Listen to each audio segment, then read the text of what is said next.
Hello. I'd like to tell my story of my vision from God. I know that sounds crazy. I know it sounds crazy, but it happened. Just a little bit of background of how I got to that point.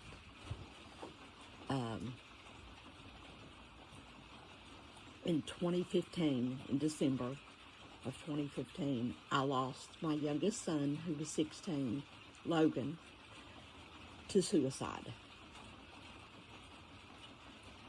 Very unexpectedly. Anyway, the word that best describes what it did, to me at least, I was annihilated. My life was annihilated. I wasn't sad, my world was annihilated. And then my parents, who had moved in with me because they'd gotten older, 6 months and 2 days after my son died,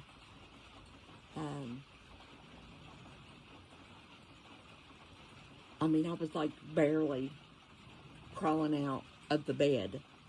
And anyway, my father died unexpectedly following a fall.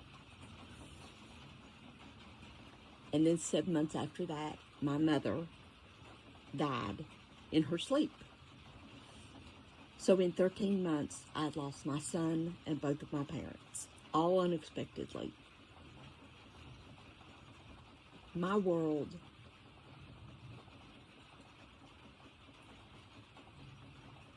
was beyond devastated. With my son especially, people don't, it was so bad, as bad as you would think losing a child would be. It was 5,000 times worse. And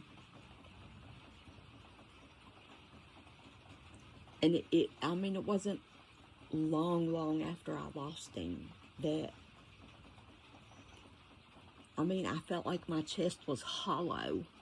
I felt like I didn't even have organs. And the pain, the emotional pain was so bad it turned to physical pain. And for at least several years of that, I thought, I'm going to just die. My heart will stop because it will realize that I am in so much pain that it'd just be best not to do this anymore. The only thing that kept me from completing suicide myself was my grandchildren. And I didn't want them to think, oh, Uncle Logan died from suicide, and then our Nina committed suicide, and so if life gets hard, that's just the normal thing to do. I was an atheist. On a good day, agnostic. But I was so stubborn, there was just no way that I could have ever forced myself to have blind faith in something I had seen no evidence of. So anyway, it was really bad. And there were many times I woke up, like in the morning or whatever, or 2 o'clock in the afternoon, whenever I would wake up, and I would immediately cry because I would realize I'm alive and I didn't die in my sleep. And it all seemed unbearable, many days. And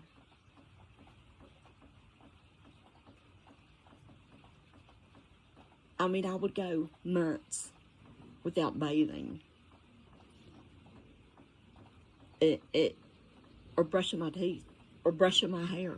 Twice had to cut off a lot of hair because it was so knotted up. You know, in the early days, my husband and my parents saved me. They fed me. It was so bad. I really wouldn't have cared if I starved to death. It was so bad. Anyway, 7 years. Just over 7 years. This is in March of 2023. March 2nd. My husband's gone to work. I'm home alone. I'm sitting in my bed. I think a couple of my dogs were in there with me. And I'm just sitting there in the bed watching TV. And all of a sudden, my whole visual field went to like a golden color. Like I couldn't see the TV on the wall. Like everything went to this golden color. And I felt this like ball of something growing. Like this ball of energy growing in my abdomen. And then I felt it go up and come out the top of my head. And then I saw a replay of my entire life. Like things from childhood that I didn't even remember. And I'll tell you, a lot of it was animals. A lot of it was pets. And I was seeing a lot of it, some of it through my own eyes, of petting my dog I had as a child.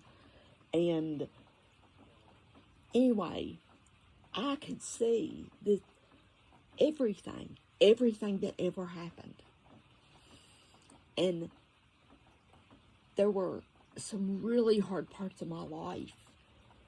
And I don't know how I knew to do it, but I would I don't know if I physically did it or just in my mind I did it, but I would go like this with my hand, and it would kind of scroll fast forward through that section of my life so that I didn't have to watch it. And then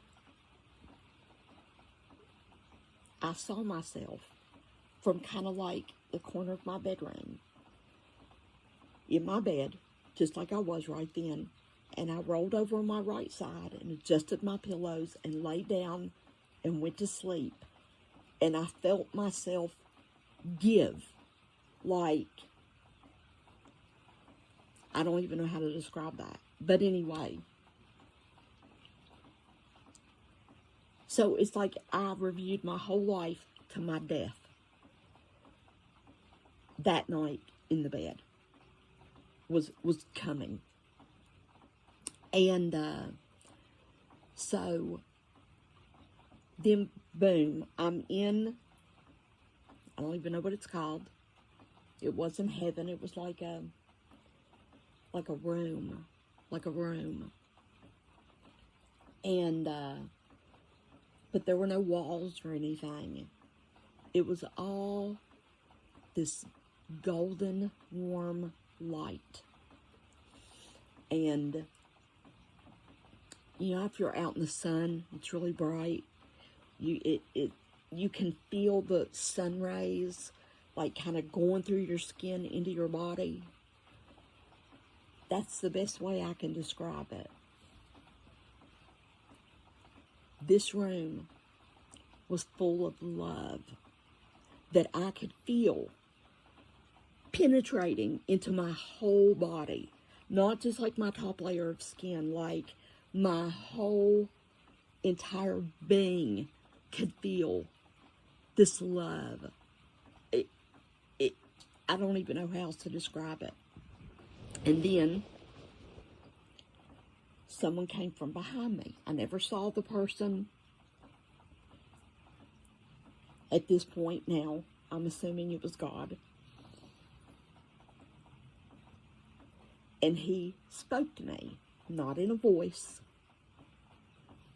His thoughts like went into my brain, and I got them all as completed thoughts. And he said, I've given you 53 years, and your time is up. But I can give you an extension. It's like it's like the golden energy that came out through my head. I mean, I don't know how to describe it other than I felt like I leveled up. I leveled up. So, I guess that's what God was talking about. I mean, I don't know the ways of God, but that's what he said. And he said, you can ask any question you need to ask. Well, of course, I had spent 7 years buried in pain and anger and hate. I mean, such hate, such incredible hate and anger over my son's death. So I said, where is Logan? That's my question, where is Logan? And he said that Logan was fine, and he was happy, and he was in heaven with him.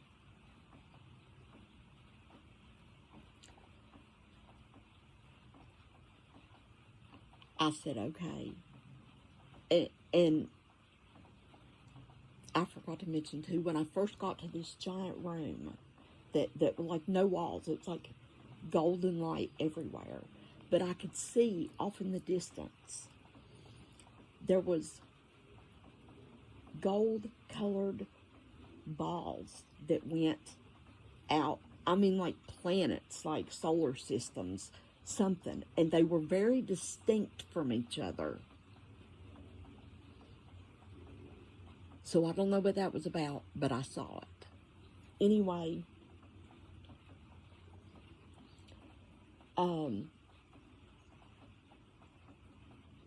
I guess God knew that was the only question I had.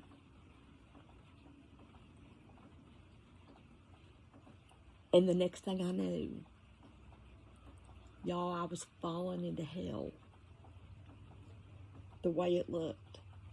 Let me describe it here. It looked like a waterfall around the top, like off the ground from the pit, and lava that flowed over the waterfall and down into this hole. And this is the part I haven't told. I was falling down into that hole, and all the feeling of love was gone. And it was loneliness. It was a complete separation from God.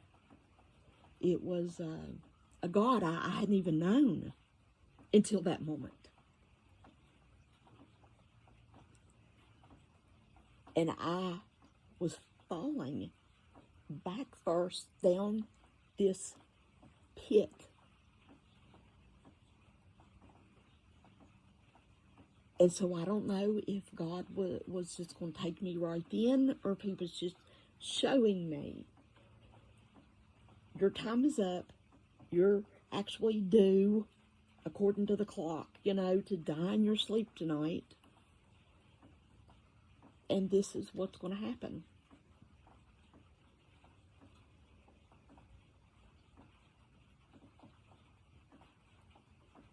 And I called out to God and said, God, save me.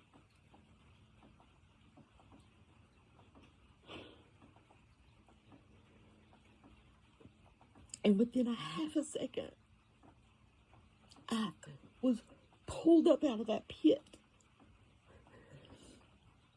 And I was sitting back in my bed like none of this had just happened. Everything was normal.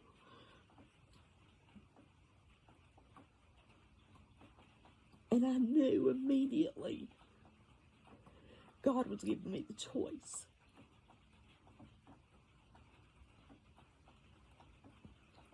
And the first thing I did was repent. I sat there for hours and hours and hours. And cried and repented and cried and repented.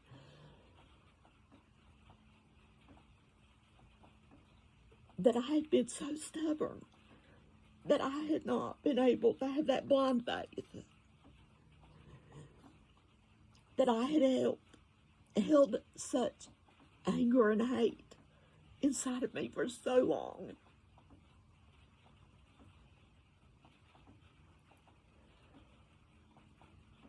And not even counting all the sinful things I did before my son died. Not appreciate my parents, not honor my parents like I should have. Everything. Things with my ex-husband and just all these things that I'd done that I knew now. It's like I instinctively knew those things displeased him. And he is pure love. And I had been so cruel to him by not accepting him. And I repented for hours and hours and hours. And then I started trying to decide. Because you have to, you can't even imagine how horrible it was for those 7 years. It was so bad. I cried every day. Every day. I cried many times a day, some days. Every day.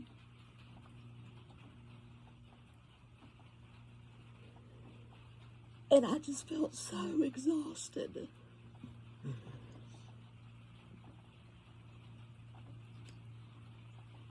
And so, I thought, well, God's going to give me, a choice. I can go tonight, or I can stay longer. And at the time, I really thought God was only going to give me a couple more weeks,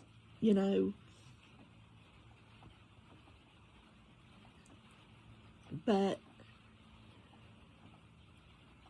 so I ended up, by the end of the night, I just said, God, your will be done.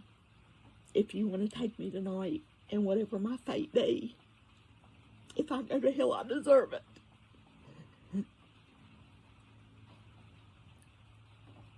But if you want to give me more time, now that I know you're real, I will praise you for it. Thank you. And I'll leave it up to you. And I adjusted my pillows about 10:30 that night, maybe. 10:30, much earlier than I would normally go to sleep. I adjusted my pillows and I rolled on my right-hand side, just like I always do and just like I saw myself do in my vision. And I went to sleep.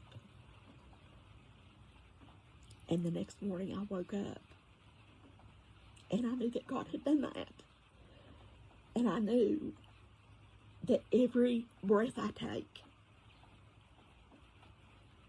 from the time I woke up, every breath after that was a gift from God. A gift that I wasn't even entitled to. Because he had given me 53 years to be entitled, and I'd never done it on my own.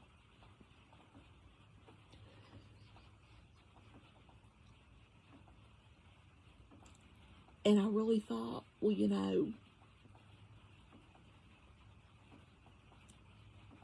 there must be something wrong with me, that I was physically going to be able to die that night in my sleep.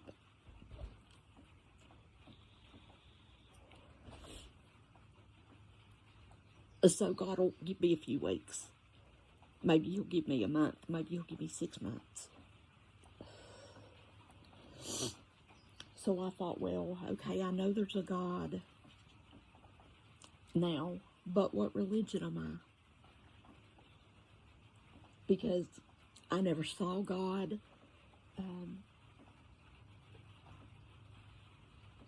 I think I remembered what he said to me to tell y'all, you know, that I've told y'all what he said to me. He didn't tell anybody anything. But, I mean, he didn't say, hey, this is Jesus, or hey, this is Allah, or he didn't say. So I thought, well, now I know there is a God. There is a God. I'm 100%.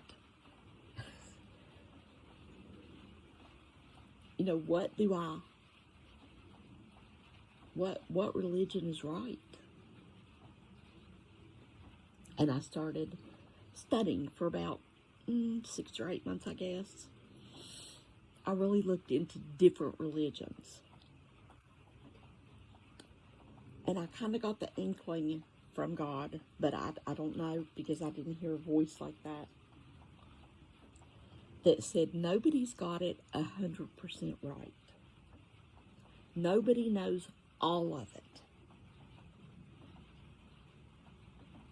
But Jesus is the way. And I thought, okay, God, okay, Jesus is the way. And so I started really kind of deep diving more into not all of Christianity, but just Jesus. To where I was convinced, okay, you know, this is most likely the right path. Rather, you know, than Hinduism or Buddhism or whatever.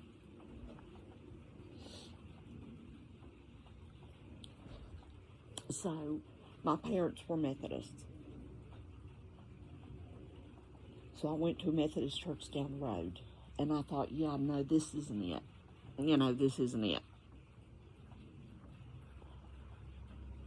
So then I found, like, I guess it's kind of like a non-denominational kind of church.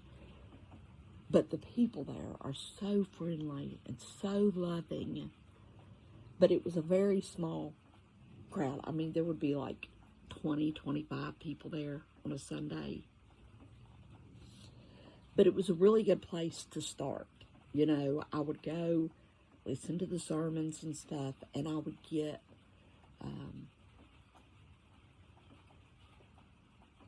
a lot more of a basic knowledge.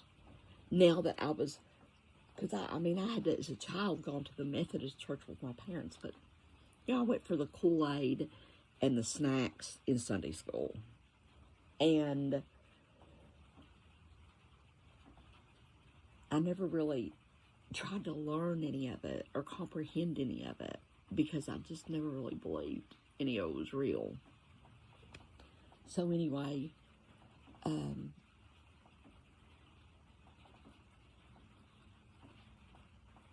now that I was listening to all of this with an intention of learning, it was much different.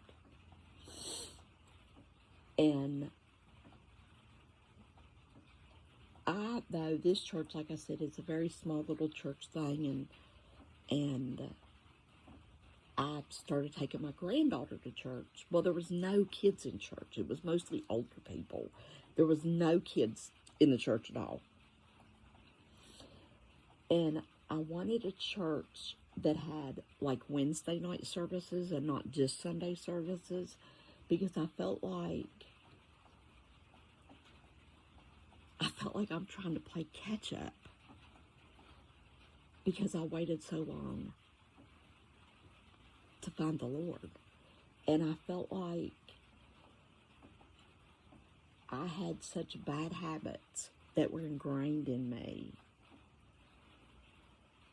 I mean, I cussed like a sailor. I don't know, I had already quit smoking, but I'd started vaping, so we'll not talk about smoking because I still vape. But,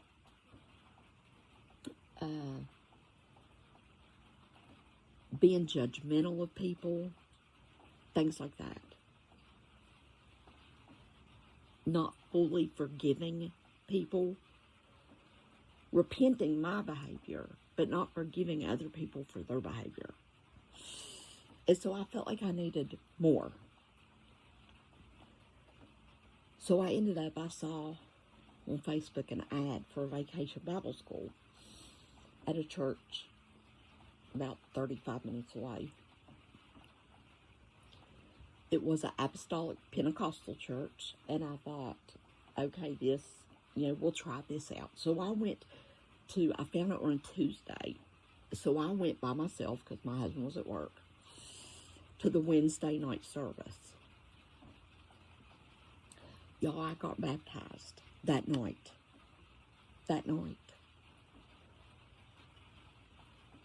And that was May 1st of 2024, because it's been a year ago.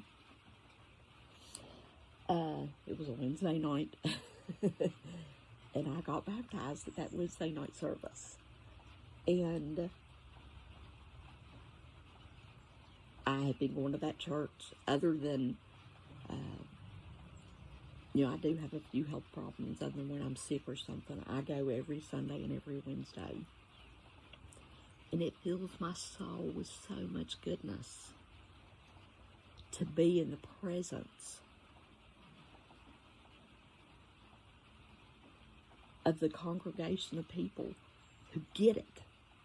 Like, and I feel like, how did I never get it before? How did I never get it?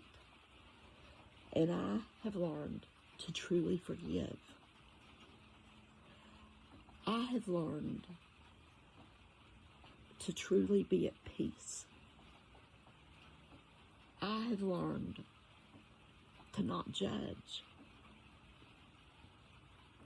Because let me tell you, I was a horrible person. I mean, and I just felt like, although I'm a moral person, I don't steal off people, and I don't be mean to people, and blah, blah, blah. So, I'm a good enough person. No, y'all, I was not. I was not a good person. And I had really a pretty nice life. I mean, we were at least intermittently, but frequently, very poor when I was growing up. Very poor.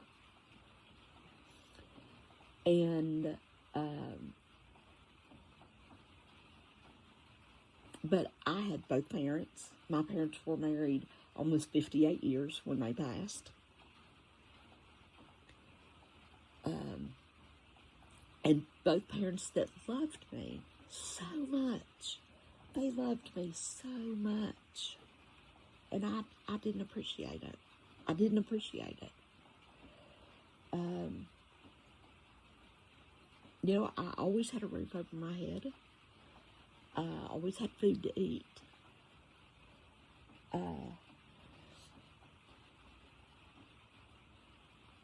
We couldn't generally afford, like, soda, like pop. We couldn't afford that all the time. And there was time, quite a few years, I didn't get any new school clothes because there was no money for that. But I had an incredible amount of love from my parents and patience that my parents had for me when I was stupid and bipolar, because I'm type 1 bipolar. So,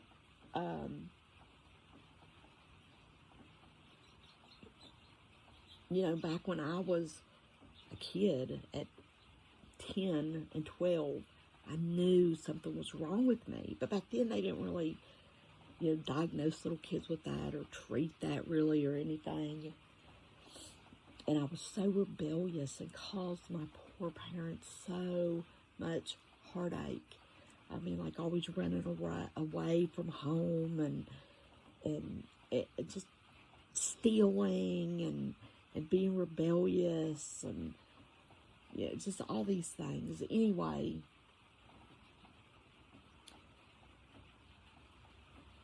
God gave me parents, two parents, who loved me, who kept me fed and a roof over my head, that took me to the Methodist Church. I had every opportunity.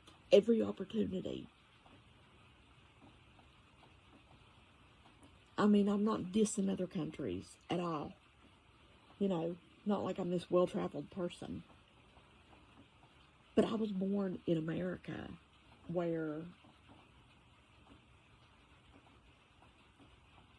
you know, throughout my whole life, it's not like I've grown up with rolling blackouts or, you know, it's been a stable country that I was born into.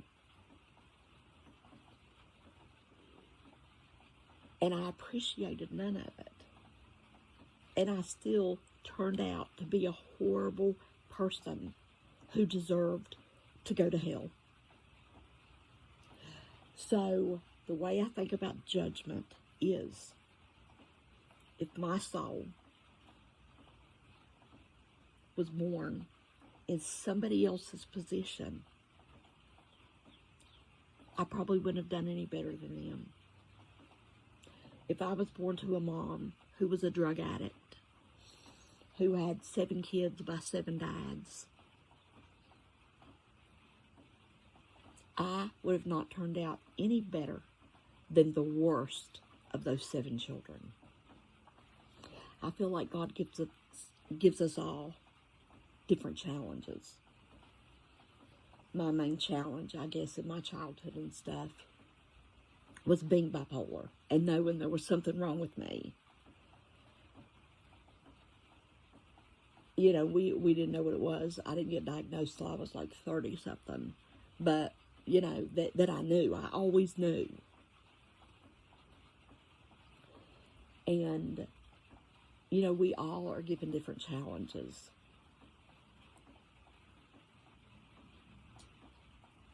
You know, I'm also extremely short and have red hair. That doesn't help a lot when you're a bipolar 10 or 12-year-old. But anyway, so, you know, with all the challenges God gave me, He also gave me the gift of my parents providing a stable supply of love, support to me. So I feel like, who am I that turned what could have been a great life into such a wreck that I laid in the bed every night for years hoping for death? Who am I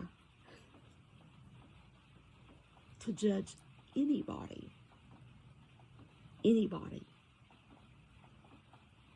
Because I don't know their challenges.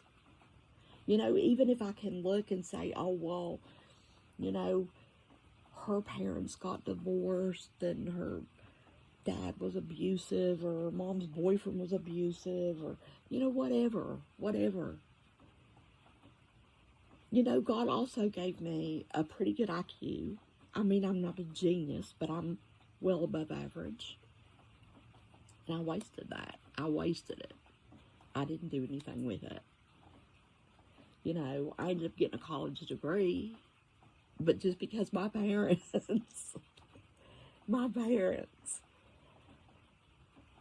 they pushed me through everything in life,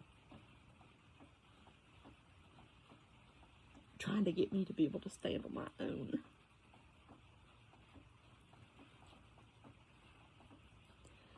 So who am I to judge anybody, anywhere on earth? I wasn't born into their situation. I don't know their thoughts. I don't know their feelings. I don't know their childhood. I don't know their experiences. I don't know anything about them. I cannot judge them. Even people that have wronged me, have trespassed against me. That is not my job to judge them. My job is to forgive them and to pray for them and hope that at some point they find God, or he reveals himself to them, and they are able to repent for what they've done. But whatever they've done, that's between them and God. That has nothing to do with me. You know, when I die, I'm not going to stand up there in that same room and God say, why did so-and-so do this? Or why did so-and-so do that? God's not going to ask me about that.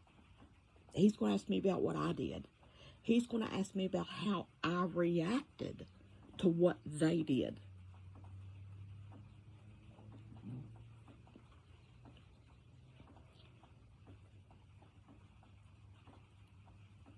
And I feel like, I mean, everybody's coming from a different starting point, but that's why I really like my Apostolic Pentecostal church.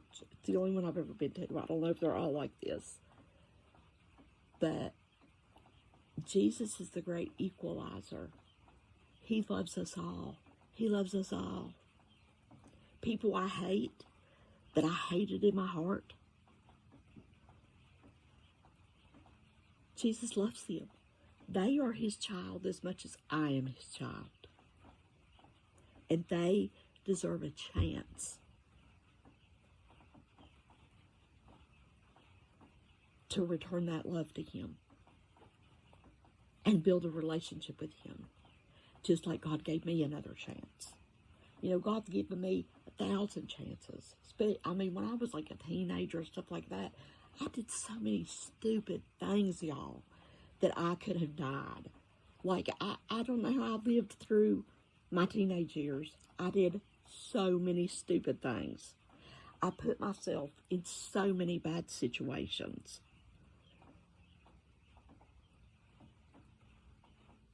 But God had gave me 53 years. And he wasn't going to let me do anything. He wasn't going to let me do anything stupid enough to die before that.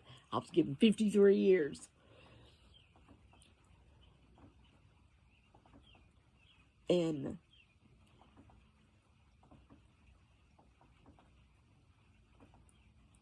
I don't know why God gave me an extension on that 53 years, but he did. And so, there's a song they sing at my church. I probably can't remember it now. But it talks about, with every breath that I have left. I think it's called Praise the Lord. But anyway, but it's with every breath that I have left, I will praise the Lord. It's been over 2 years now since God gave me my vision, which after I had that vision, when I was really diving into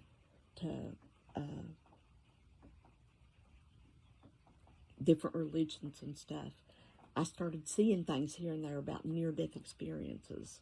And I'd never looked at that stuff before because I never thought there was an afterlife. I thought when you're dead, you're just dead. That's it. You're gone. You're erased like you never happened.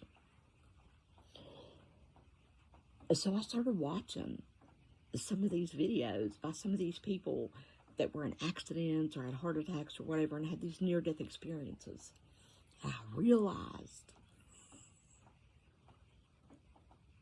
they were so much like mine.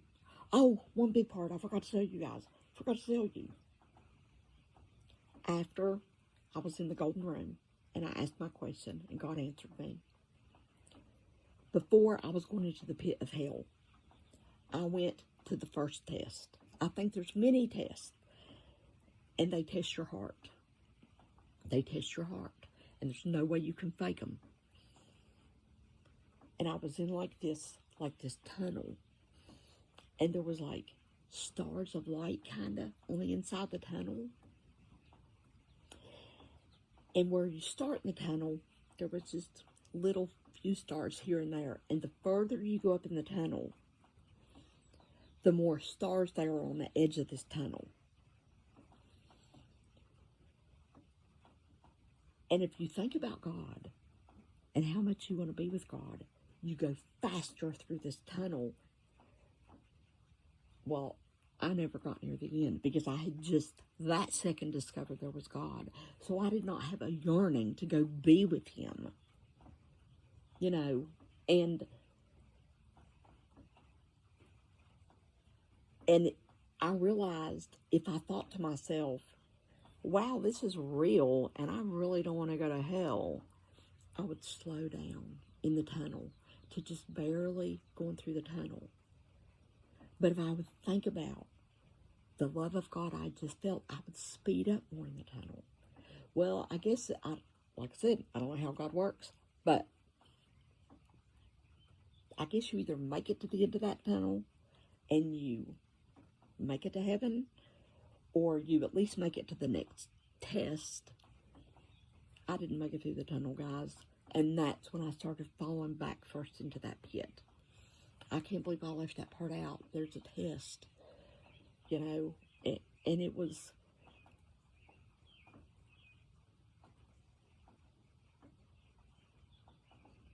Anyway, it was an amazing experience, and my life will never, never, never be what it was before.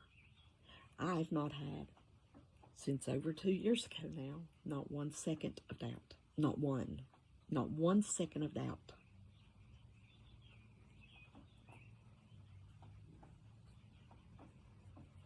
So,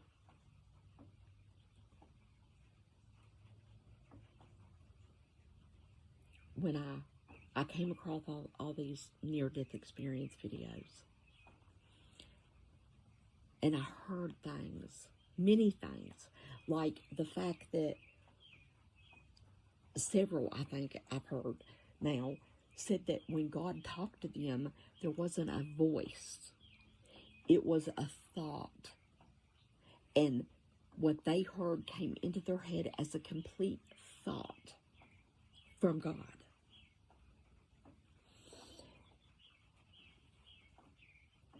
I had never heard that before, so how would I know to, you know, if you say, oh, well, your brain just tricked you. Really? How would I know to put that in my experience? Because I'd never heard it before.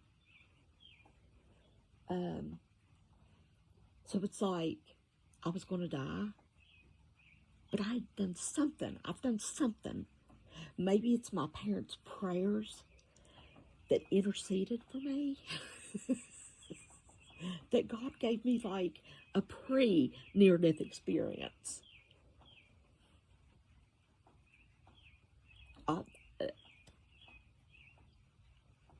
That's all I can think of is my parents have prayed so hard for me. Many people have prayed for me.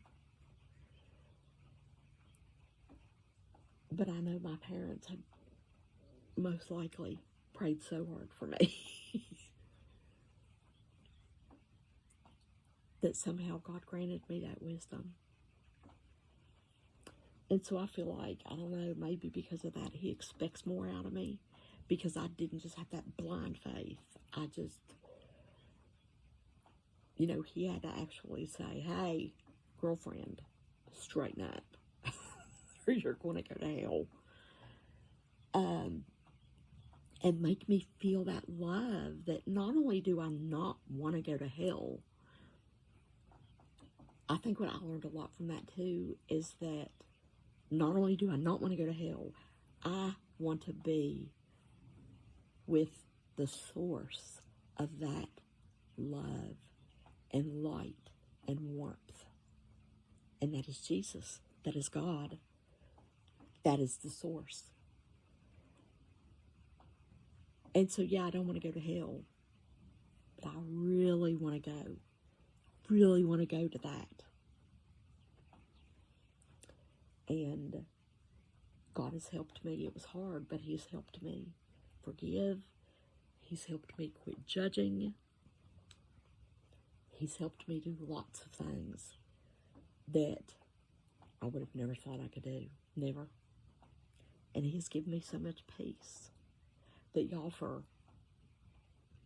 I was crying every day over my son's death.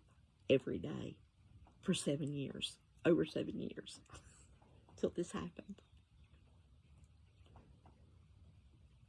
And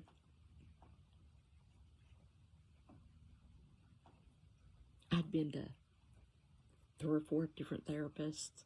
I'd been on a million different antidepressants, a lot of times in combination with each other, and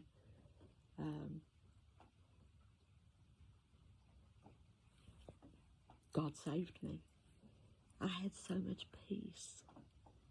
Peace, y'all. Peace. Peace. I think I've teared up over Logan, which I teared up now talking about him, but it's just the emotion of it.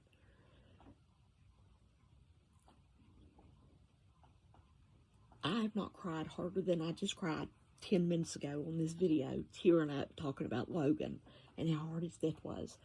I have not cried any harder than that in the last 2 years since God came to me. And I've only cried like that 3 times maybe in 2 years. And I was crying for hours every day. I was non-functional for 7 years. So, believe it or not, it happened. It happened to an atheist. It happened. And God is real.